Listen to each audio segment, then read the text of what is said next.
Hi everybody, we're back for part 3 of our Arabia Islam unit. One regrettable thing I have to share, it looks as though Kitty is skipping class today.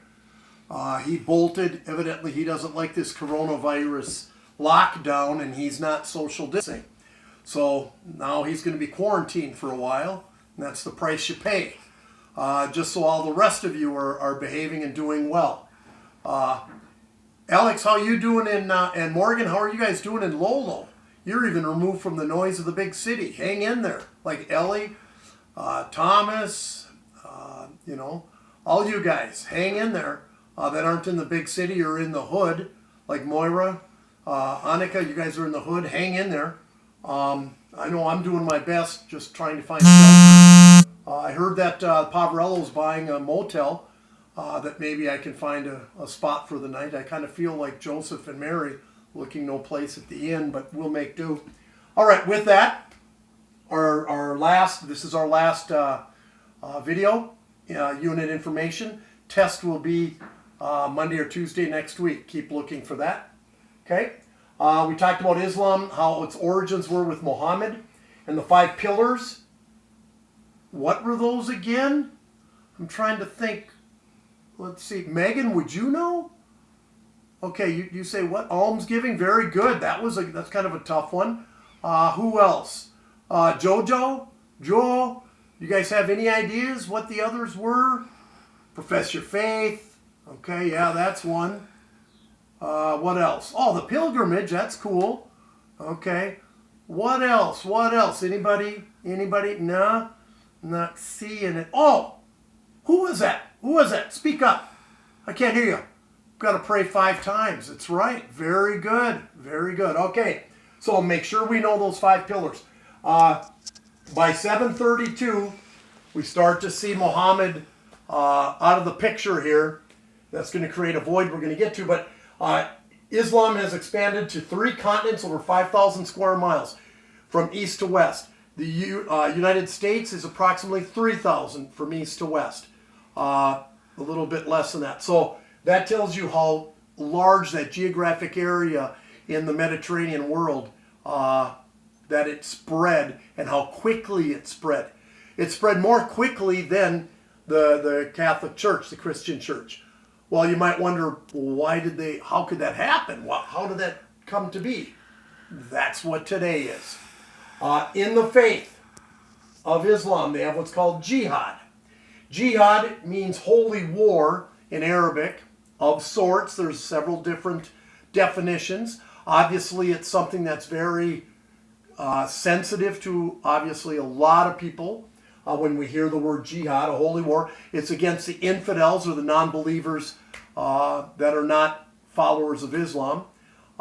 And it's to whatever degree it takes to preserve your faith, whether that means violence or not.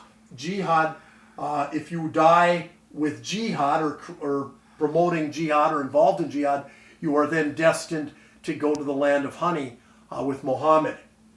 Once again, very controversial. You don't hear it often portrayed, but certainly we can look at 9/11 even, and I don't know to what degree they were true followers of Islam, because I'd like to believe people that are followers of Muhammad and Islam wouldn't kill innocent people.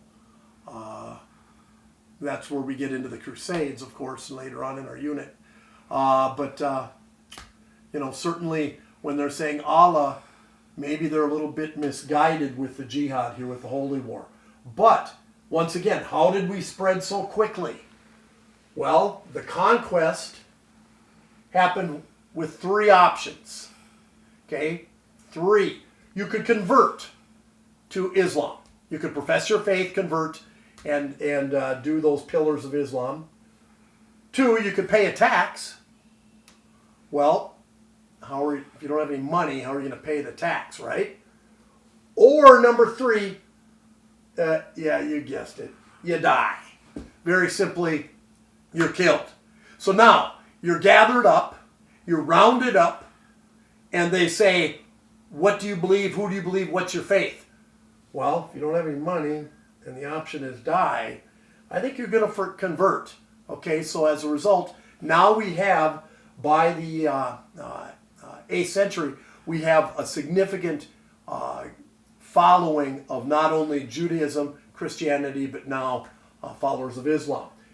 The conquests obviously are a little different. We're going to see this later in France with Charlemagne following in these footsteps, with baptism by sword, he calls it.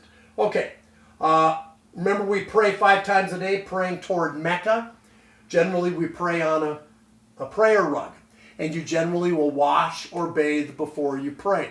In the desert, the Bedouins, remember the nomads we talked about last time, okay? They wash their hands in sand. Believe it or not, it's like the ritual if they don't have water. And they then will get on the prayer rug and pray 5 times a day facing Mecca.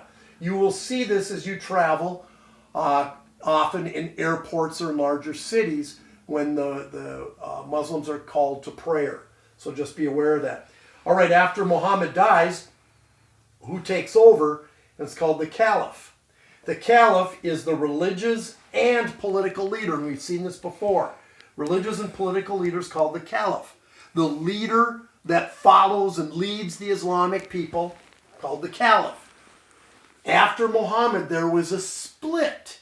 A group thought that it should be a relative of Muhammad's, and another thought it should be an individual that was big in the faith.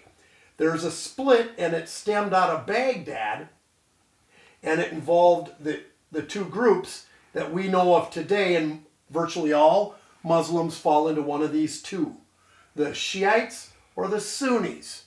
And they, years, after the death of Muhammad, when this split occurred, you see these differences take off within the Islamic faith. These two obviously don't typically get along. We see that in Iraq throughout history, Iran, certainly Iraq with Baghdad, and even in parts of the other parts of the Middle East and Southeast Asia. So when you hear the Shiite and the Sunni names, know that they're sects or breaks from the Islamic faith. They're like the two groups.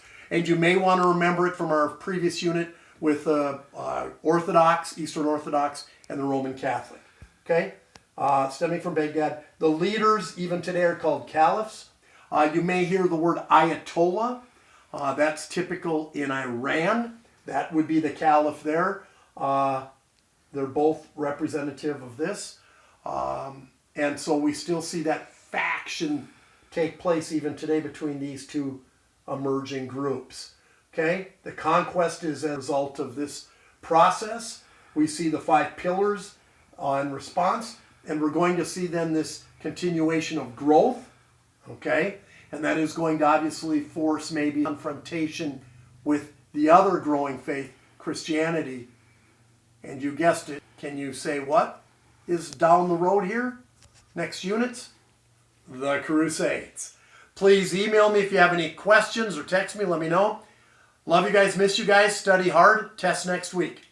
Thanks and have a great day. Bye.